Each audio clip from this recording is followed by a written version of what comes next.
प्रदेश के हापुड़ से बड़ी खबर आ रही है। आज जनपद हापुड़ के विधानसभा क्षेत्र 60 गढ़मुक्तेश्वर में समाजवादी पार्टी के राष्ट्रीय प्रवक्ता एवं एडवोकेट सुधीर चौहान के कार्यालय एवं आवास पर समाजवादी भाईचारा सम्मेलन का आयोजन किया गया। सम्मेलन में क्षेत्र की 36 बिरादरियों के लोगों ने बढ़ चढ़कर भाग लिया।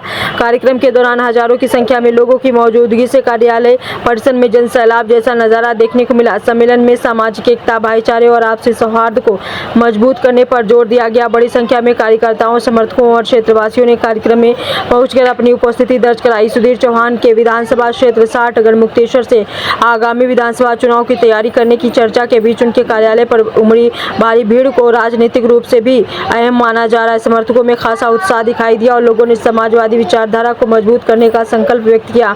कार्यक्रम के दौरान 36 बिरादरियों की भागीदारी ने क्षेत्र में सामाजिक भाईचारा और एकजुटता का संदेश दिया। सम्मेलन में उमड़ी भीड़ से आयोजकों और समर्थकों में उत्साह देखने को मिला। आइए देखते हैं आगे की रिपोर्ट। सम्मेलन का आयोजन किया गया है, क्या इसका उद्देश्य है?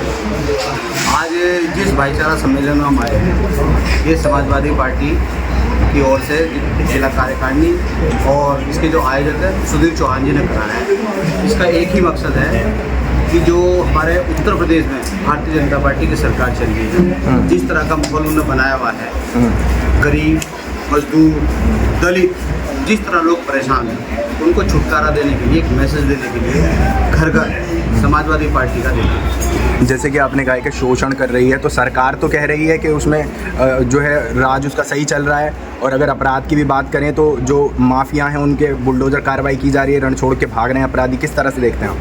अपराध अगर हो रहा है तो पुलिस पर जो बदमाश गोली चला रहे हैं, पुलिस का और बदमाशों का इतना बड़ा बोलबाला हो रहा है कि जो पुलिस पर भी गोली चला रहे हैं, तो ये अपने आप को अपने मुंह मिट्टू बनने के लिए क्या चीज़ कह सकते हैं? भारतीय जनता पार्टी की तो एक ही चीज़ है कि हमें जो कहना है, जो करना है, उसे किसी की सुनना नहीं। महंगाई की अगर बात करें तो चीनी के दाम भी कहीं ना कहीं बढ़े हैं, 65 रुपये किलो हो गए हैं। किस तरह से देखते हैं? चीनी क्या है, चीनी के दाम बढ़े हुए हैं। किसानों को उन्होंने वो दुर्दशा कर दी कि किसान आत्महत्या कर रहा है। आप देख रहे हो किसान के घर में किसी भी तरीके कोई कमाने वाला नहीं। किसानों की जो असली मुद्दा है वो सिर्फ खेती है, और खेती में भी उनका गन्ने का क्या रेट कर रखा है, खेती किस भाव में, वो कोई चीज़ खरीद नहीं सकते। एक तरीके से वो तो गिरवी रखती है उनकी हर चीज़ के लिए। अच्छा, मेरा आखिरी सवाल ये है कि पार्टी की आगामी विधानसभा चुनाव को लेकर क्या रणनीति है, किस तरह से काम कर रही है चुनाव जीतने के लिए पार्टी? देखिए, ऐसा है, आज प्रदेश में पूरा पाकिस्तान मचा हुआ है, और उत्तर प्रदेश में जो समाजवादी पार्टी के मुखिया आदरणीय अखिलेश यादव जी साहब की 2012 से और 2017 तक की जो सरकार चली है, आप लोगों ने देखा उसमें गरीब, मजदूर, दलित, हर किसी वर्ग के लोगों को उस सरकार ने पूरा सहयोग और पूरा मान सम्मान और उनके रोजगार देने का काम किया। और भारतीय जनता पार्टी, मैं अगर आपसे बात करूं तो आज 12 साल होने को आ रहे हैं, और जब देश की सरकार बनाने की बात करी थी, इन्होंने बड़े बड़े वादे करे, 2 करोड़ यानी कि 24 करोड़ देश में नौकरी होनी चाहिए। आज एक दो आदमी को नौकरी किसी गांव महल्ले में मिलती होगी, अगर जिले में भी देखना जाए तो दूर दूर ढूंढने को नहीं मिलेगा।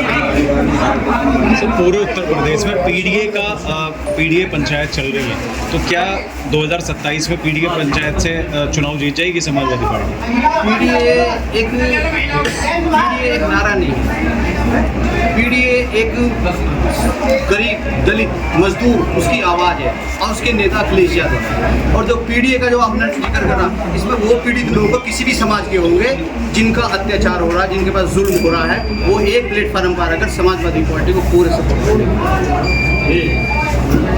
भारतीय जनता पार्टी की सरकार के खिलाफ चुनाव लड़ना है, और ये सम्मेलन हम इसलिए हम लोग कर रहे हैं कि भारतीय जनता पार्टी ने दिल्ली की 11 साल की सरकार के अंदर, उत्तर प्रदेश की 9.5 साल की सरकार के अंदर जो नाकामियां हैं भारतीय जनता पार्टी की सरकार की, उनको जन जन तक पहुंचाना, और जो समाजवादी पार्टी के राष्ट्रीय अध्यक्ष अखिलेश यादव जी ने और स्वर्गीय माननीय मुलायम सिंह यादव जी ने अपने कार्यकाल के अंदर काम किए हैं, उनको जनता तक पहुंचाना।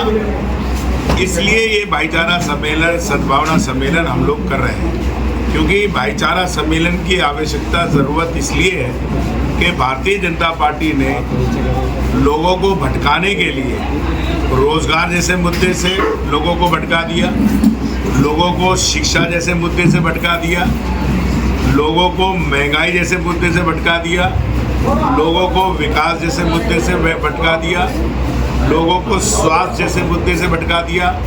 यानी कि भारतीय जनता पार्टी केवल धर्म और जात के आधार पर इस देश और प्रदेश के अंदर राजनीति करना चाहती है।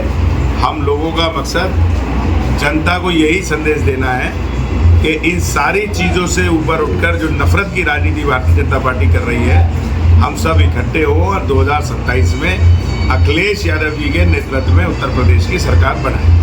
आप कह रहे हैं कि जिस तरह से राजनीति करी है, तो वहीं जो अखिलेश यादव जी ने बयान दिया है कि 5400 रुपया बना दिया, तो उस पर मायावती ने कहा है कि अखिलेश जो है दोहरी राजनीति कर रहे हैं, उन्हें इस पर माफ़ी मांगनी चाहिए। उन्होंने जाट समाज और जो चौधरी चरण सिंह उनके परिवार का अपमान किया है। देखिए, ऐसा है, एक बयान आया था कि 15 लाख हर आदमी के खाते में पहुंचेंगे। एक बयान आया था कि हम मेट्रो सिटी बनाएंगे।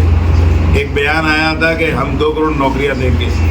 एक बयान आया था कि हम लोग स्मार्ट सिटी बनाएंगे। एक बयान आया था कि हम बुलेट ट्रेन चलाएंगे। एक बयान आया था कि किसानों की हम लोग जो है आय दुगनी करेंगे।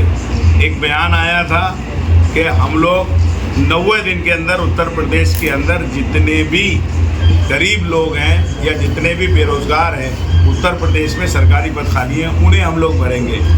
हम लोग कानून व्यवस्था दुरुस्त करेंगे। तो बयान तो बहुत से आए। जहाँ तक अखिलेश जी का बयान है, वो बयान के अंदर उन्होंने किसी का नाम तो नहीं लिया। ये तो भारतीय जनता पार्टी का प्रोपेगेंडा है। जो भारतीय जनता पार्टी प्रायोजित लोग इस बात का बयान का विरोध कर रहे हैं, गठबंधन में तो बहुत से लोग थे। गठबंधन में हमारे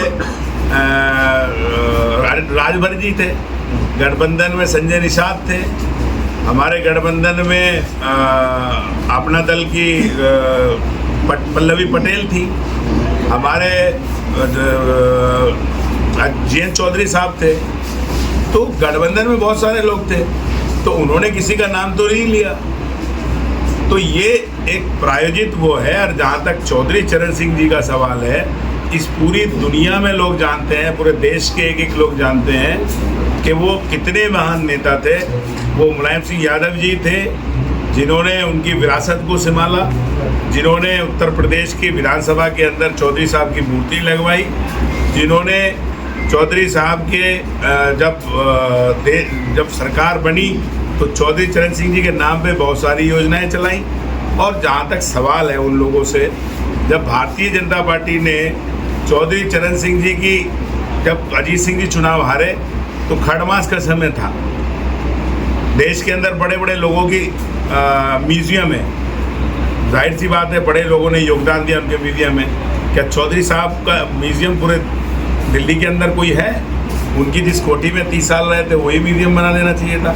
लेकिन खड़मास के अंदर भी चौधरी अजीत सिंह जी की खोली, तो वो खाली करा ली गई। चौधरी साहब को ज़बरदस्ती मुजफ्फरनगर से चुनाव हरा दिया गया।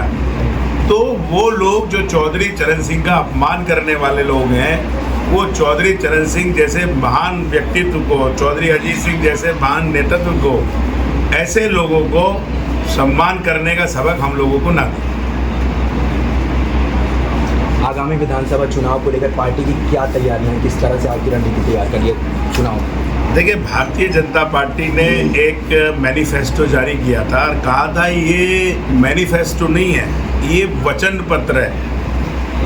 वचन पत्र है और उसके अंदर जो वादे मैंने गिनाए, इतने वादे किए थे भारतीय जनता पार्टी ने और हर उसमें गुजरी। आज उत्तर प्रदेश के अंदर अगर सबसे बड़ी महामारी अगर कोई फैली हुई है तो वह बेरोजगारी। सरकार रोजगार की बात नहीं कर रही, रोजगार आपकी आउटसोर्सिंग आयोग बना रही है। आउटसोर्सिंग आयोग क्या है? दलितों का आरक्षण खाना चाहती है सरकार। जब आउटसोर्सिंग नौकरियों के अंदर आप आरक्षण की व्यवस्था नहीं कर रहे, 27% बीसी की व्यवस्था नहीं कर रहे, आप आउटसोर्सिंग के अंदर SC ST के आरक्षण की व्यवस्था नहीं कर रहे, तो सारी नौकरियां ला के आउटसोर्सिंग में आप दे दोगे। उत्तर प्रदेश में आप स्मार्ट सिटी बना रहे हो, सफाई कर्मचारी की 9 साल में एक भर्ती नहीं हुई।